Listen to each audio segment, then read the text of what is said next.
وزیر اعلیٰ پنجاب سردار عثمان بزدار کی بلوچستان کے پسماندہ ترین ضلع موسیٰ خیل آمد۔ وزیر اعلیٰ پنجاب سردار عثمان بزدار سے قبائلی عمائدین اور دیگر شخصیات کی ملاقات میں ایک دوسرے کا حال احوال پوچھا گیا۔ وزیر اعلیٰ عثمان بزدار کا بلوچستان کی عوام کے لیے عید کا تحفہ، پنجاب حکومت کی جانب سے موسیٰ خیل میں ریسکیو 1122 اسٹیشن کے قیام کا اعلان۔ وزیر اعلیٰ کا موسیٰ خیل میں بینک آف پنجاب کے برانچ کے قیام اور ATM مشین لگانے کا بھی اعلان۔ وزیر اعلیٰ پنجاب کا موسیٰ خیل میں نادرا کا دفتر بھی قائم کرنے کا اعلان۔ وزیر اعلیٰ پنجاب سردار عثمان بزدار نے قبائلی عمائدین سے خطاب کرتے ہوئے کہا، موسیٰ خیل میں کالج کے لیے بسیں بھی فراہم کریں گے۔ ریسکیو 1122 اسٹیشن کے لیے 4x4 وہیل گاڑیاں دی جائیں گی۔ موسیٰ خیل پنجاب کے قبائلی علاقوں اور KPK کے ملحقہ علاقوں کے رہائشیوں کو سہولت ملے گی۔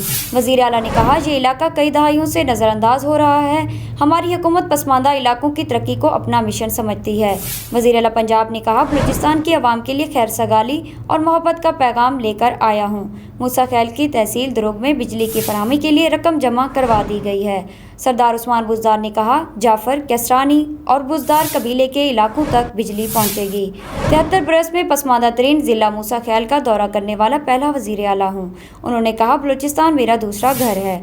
بلوچستان کے لوگوں کے ساتھ میرا محبت اور بھائی چارے کا رشتہ ہے۔